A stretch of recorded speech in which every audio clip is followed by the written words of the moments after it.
When I first started learning English, I believed that getting the right answer was all that mattered.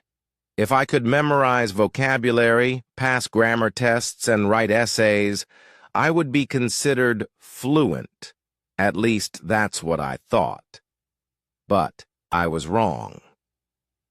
What no textbook prepared me for were the awkward pauses, the accidental insults, the red cheeks from saying something totally wrong in front of a room full of people. Those were the real lessons, the ones that made me grow, the ones I'll never forget. This is the story of how I made every kind of English mistake possible, and how those mistakes became the stepping stones to my fluency and confidence today. The early days, thinking I was fluent until I spoke. I was around 12 when I started feeling pretty good about my English. I could read stories, answer comprehension questions, and even win spelling competitions at school. But the real shock came when I had to speak. My first real mistake moment came in front of my entire class. I had to read a short paragraph aloud. It was about an explorer going on a voyage. I confidently said, voyage, dragging the last syllable like a French tourist. Everyone laughed, and that was the first time I learned. Knowing how a word is spelled doesn't mean you know how to say it. It was such a small moment, but it made a big impact. I became shy about reading out loud. I started second-guessing everything I said. I began to realize how many traps were hidden in the English language, my most embarrassing mistakes, that I can now laugh at. Oh, I made some real gems. Let me confess a few of them. I am boring instead of I am bored. People looked at me with genuine pity. I have 18 years instead of I am 18 years old. In my language, that structure is normal, not in English. I'm constipated when I meant confused. Let's just say the conversation took a very unexpected turn. I once said neevy instead of naive in front of someone very serious. I could tell they were trying not to laugh. And I called someone my beast friend instead of best friend in a school speech. Everyone howled. At the time, every mistake felt huge. I felt like the whole world was judging me. But later, when I told these stories to friends, they laughed with me, not at me. And that made me realize mistakes are often the most memorable teachers. The mental battle. Why I almost gave up. There was a phase, especially during my teenage years, when I almost quit.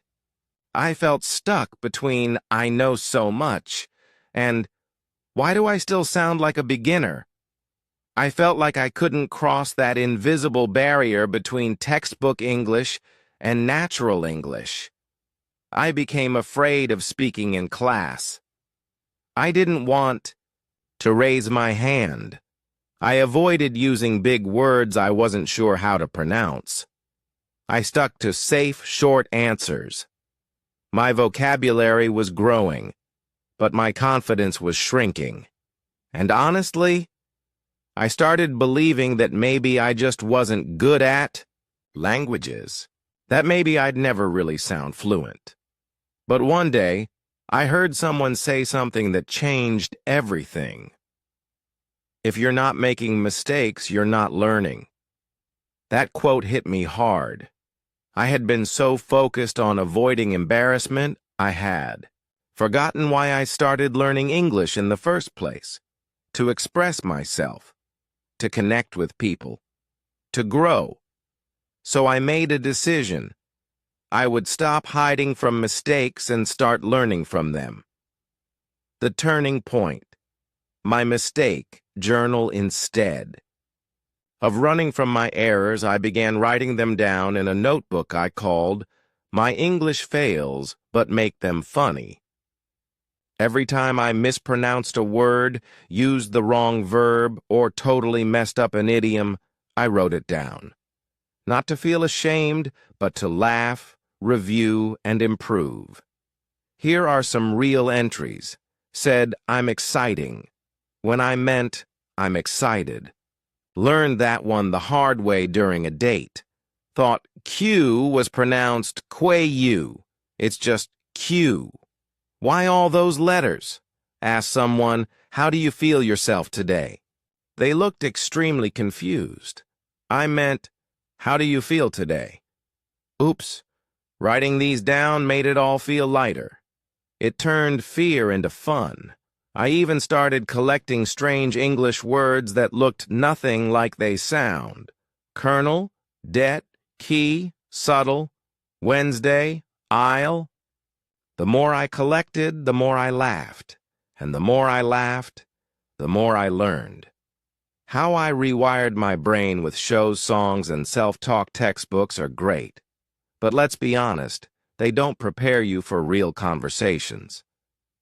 So I started learning English through everything I loved.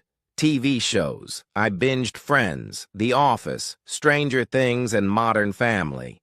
I learned tone, rhythm, and slang. Music.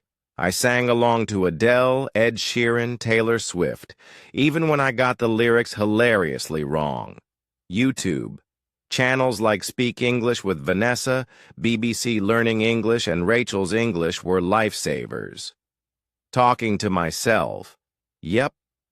I practiced in the mirror, rehearsed imaginary interviews, gave speeches in the shower. I created an English bubble around me, movies, podcasts, sticky notes on my wall, a word of the day alarm. It wasn't just learning anymore. It became a lifestyle. What I know now, that I wish I knew then.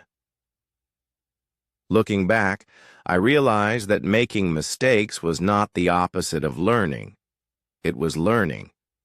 Every cringe-worthy moment, every misunderstood joke, every awkward conversation, they were all part of the process. I used to chase perfection. Now I chase progress. Here are a few things I've learned that might help you too. Fluency isn't about knowing every word. It's about not being afraid to speak. People don't care if you make mistakes. They care if you're kind, clear, and genuine. Every mistake you make becomes someone else's encouragement when you share your story. Today, I speak with confidence. I've participated in debates, spoken on podcasts, helped other learners, and made native speakers laugh, on purpose this time. I'm still learning, but I no longer feel less than. I feel proud. Your mistakes are your milestones of E. You're reading this, and you're in that stage where you're afraid to speak or worried about messing up. Trust me, I get it.